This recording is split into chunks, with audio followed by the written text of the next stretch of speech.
Assalamualaikum warahmatullahi wabarakatuh. Alhamdulillahilladzi qad akhraja nata'ijal fikri li arbabil hija. Qala Allah Ta'ala fil Qur'anil Karim, a'udzu billahi minasyaitonir rajim. Bismillahirrahmanirrahim.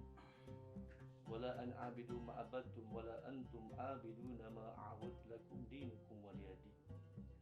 Qala Nabi sallallahu alaihi wasallam, la yu'minu ahadukum hatta yuhibba li akhi ma yuhibba li nafsihi.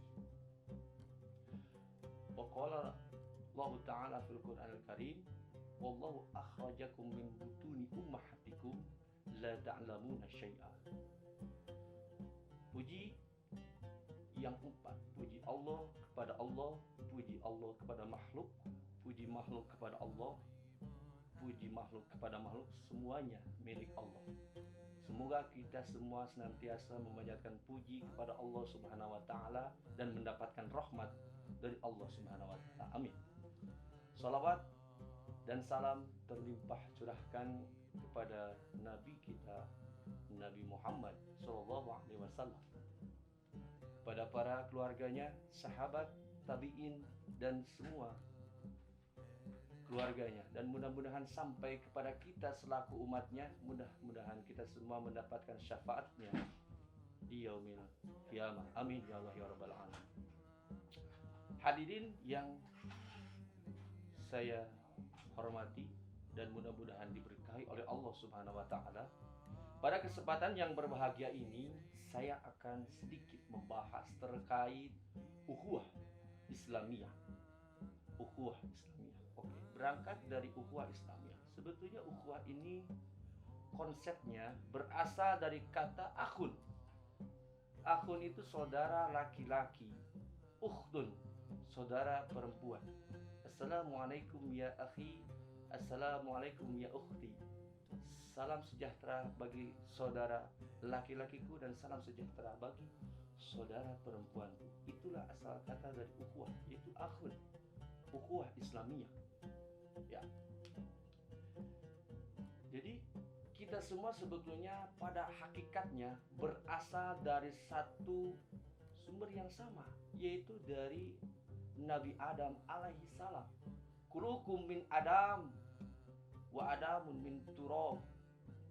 Jadi kita semua itu berasal dari Nabi Adam. Jadi pertama kali makhluk manusia pertama kali yang diciptakan oleh Allah Subhanahu wa taala adalah Nabi Adam alaihi salam. Wa Adamun min turab, dan Nabi Adam alaihi salam itu diciptakan dari tanah. Kemudian ada makhluk yang namanya perempuan. Perempuan yang pertama kali diciptakan oleh Allah Subhanahu wa taala adalah Siti Hawa. Dari mana Hawa itu diciptakan? Yaitu wa khuliqal mar'atu fil min dila'. Allah menciptakan perempuan itu dari tulang rusuk yang paling bengkok, yang paling atas. A'wajuha a'wala. Jadi dari tulang rusuk yang paling atas. Ketika Nabi Adam alaihissalam, beliau sedang tiduran di surga. Kemudian beliau melihat ke atas. Di atas itu ada sebuah pohon yang besar. Dan ketika di pohon tersebut adalah 2 ekor burung yang sedang bersengkrama. Nabi Adam melihat, dan disitulah timbul rasa ingin di hati Nabi Adam. Ingin menikmati hidup, ingin bencengkrama, ingin menikmati suka duka dalam kehidupan. Maka akhirnya Allah pun menciptakan perempuan dari tulang rusuknya Nabi Adam yang bernama Hawa. Nah, berarti disitulah kita, dan setelah Nabi Siti Hawa diciptakan, maka terciptalah satu pasang makhluk di muka bumi ini, Nabi Adam dan Siti Hawa. Itulah cikal bakal dari yang namanya manusia. Jadi kita itu semuanya terikat dengan ukhuwah, dengan tali persaudaraan, karena kita berasal dari sumber yang sama, dari Nabi Adam, dari perutnya Siti Hawa. Siti Hawa dari mana? Dari tulang rusuknya Nabi Adam. Nabi Adam dari mana? Dari tanah. Kita semua akan dilahirkan. Kita semua dilahirkan dan hidup di atas tanah, dan juga akan kembali ke dalam tanah. Maka itu kita jangan sombong. Wallahu akhrajakum min butuni ummahatikum la ta'lamuna syai'a. Allah melahirkan kita datang ke alam dunia, lahir di perut ibunda kita. tanpa mengetahui apapun, maka kita jangan sombong. Kita akan hidup di atas tanah, dan hari ini kita menginjak tanah. Mungkin suatu saat nanti kita akan kembali ke dalam tanah. Dan suatu kata pepatah yang mengatakan, Buya Hamka ya, manusia itu hidup di atas tanah. Mereka memakan hasil tanah, kemudian dia tidur di atas tanah dan nanti akan kembali ke dalam tanah. Kenapa mereka bersifat seperti langit tinggi? Janganlah kita sombong. Kita semua sama-sama tercipta dari tanah. Itulah ukhuwah Islamiyah. Kita semuanya bersaudara karena kita bersumber dari asal yang sama dari Adam dan Siti Hawa. Lalu bagaimana dengan saudara kita yang berbeda agama dengan kita? Mungkin di sana engkau beragama Konghucu, di sana engkau beragama Kristen, di sana engkau beragama Protestan, di sana engkau beragama Katolik. Mereka semua berbeda agama dengan kita. Apakah mereka saudara dengan kita? Mereka berbeda agamanya dengan kita. Mungkin engkau bukan saudara dengan saya dalam satu agama, tapi engkau saudara dalam bingkai kesatuan negara Republik Indonesia. Sebagaimana ulama pepatah mengatakan hubul waton minal iman. Itu bukan hadis Nabi, tapi itu kata-kata mutiara para ulama. Hubul waton minal iman.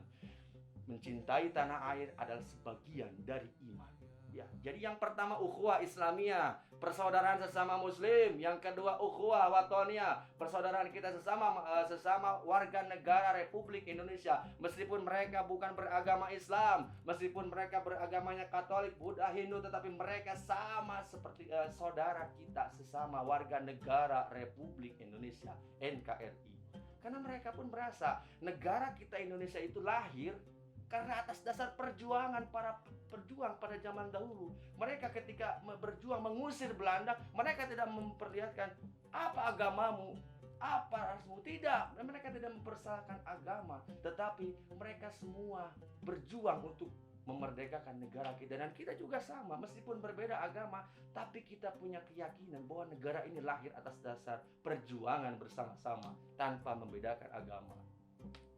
Kemudian yang ketiga, ketika kita melihat ada orang datang dari luar negeri, turis mancanegara, mereka datang, orang bule lah, dari Jepang, dari Korea, dari Amerika, mereka datang ke negara kita. Ya, mereka mereka juga sama adalah saudara kita, meskipun mereka itu tidak sama agamanya dengan kita. Mereka bukan warga negara Republik Indonesia. Lalu mereka saudara dari mana? Mereka adalah saudara sesama manusia. Itulah yang disebut dengan ukhuwah insaniyah, ukhuwah Islamiyah, ukhuwah watoniyah, dan ukhuwah insaniyah, persaudaraan sesama manusia. Begitu. Dan yang terakhir adalah ukhuwah sesama makhluk Allah Subhanahu wa taala. Jadi kita sebagai manusia juga harus menghormati, seperti ketika kita akan menyembelih pun kita kan tidak boleh menggunakan pisau yang tumpul, harus menggunakan pisau yang tajam. Bismillah, Allahu Akbar ketika ibadah kurban. Karena Allah pun melarang menyakiti hewan. Itulah ukhuwah dengan sesama ciptaan Tuhan yang Maha Esa. Kalau misalnya ada seorang laki-laki membawa obor, kemudian dia menyalakan obor tersebut, kemudian dia membakar sarang semut, dan dia merasa gembira ketika ada semut ketar-ketir dibakar oleh dirinya, itu tidak boleh. Nabi pun melarang dan Nabi pun marah ketika ada orang yang melakukan hal seperti itu. La yu'adzibun nar illa rabbun nar. Janganlah kau menyakiti hewan dengan api kecuali oleh Allah sang pemilik api. Tidak boleh itu menyakiti hewan dengan api. Tidak boleh. Apalagi kita menyakiti sesama manusia, itu dilarang. Menyakiti hewan pun yang memang tidak memiliki akal pun dilarang, apalagi kita menyakiti sesama manusia. Meskipun dia berbeda agama, meskipun dia berbeda negara, tetapi mereka juga sama, merupakan saudara kita sebangsa dan setanah air, dan saudara kita sesama manusia. Itulah oleh karena itu jangan sampai kita memutuskan tali silaturahmi, karena hadis pun mengatakan la yadkhulul jannah qati'ur rahmah. Tidak akan masuk surga orang yang memecahkan tali silaturahmi. Tidak akan masuk surga orang yang memutuskan tali silaturahmi. Kita harus saling bersilaturahmi. Jangan melihat dia berasal dari mana, dia datang dari pulau mana, dia datang dari apa. Tidak. Jadi semuanya kita tidak memandang mereka datang dari mana, karena la yadkhulul jannah qati'ur rahim. Inti dari pembicaraan kita adalah la yu'minu ahadukum hatta yuhibba li akhi ma yuhibba li nafsi. Intinya adalah itu, dari ukhuwah itu. Tidak akan beriman orang di antara kita ini kecuali dia mencintai saudaranya layaknya dia mencintai dirinya sendiri. Kalau kita ingin selama dia mencintai saudaranya selayaknya dia mencintai dirinya sendiri, maka itu termasuk orang-orang yang beriman. Kalau kita mau ngasih sama orang lain, ya samakan seperti kita memberi baju buat diri kita sendiri. Kalau kita mau ngasih makanan sama orang lain, ya samakan seperti kita memberi makanan kepada orang lain. Begitu, jangan dah. Itulah karena begini, wallahu fi aunil abdi madamal abdu fi aunil akhi. Pertolongan Allah itu datang selama abdi tersebut menolong saudaranya.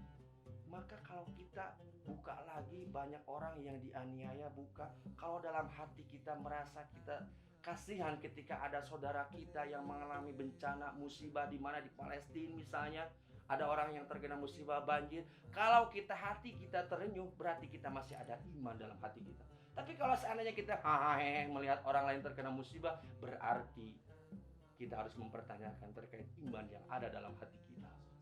Ya, mungkin itulah yang dapat saya sampaikan pada kesempatan kali ini. Wabillahi hidayah wa taufik. Mubtada'un zaidun wa 'adilun khabal in kunta zaidun 'adilun man yatadal. Wassalamualaikum warahmatullahi wabarakatuh.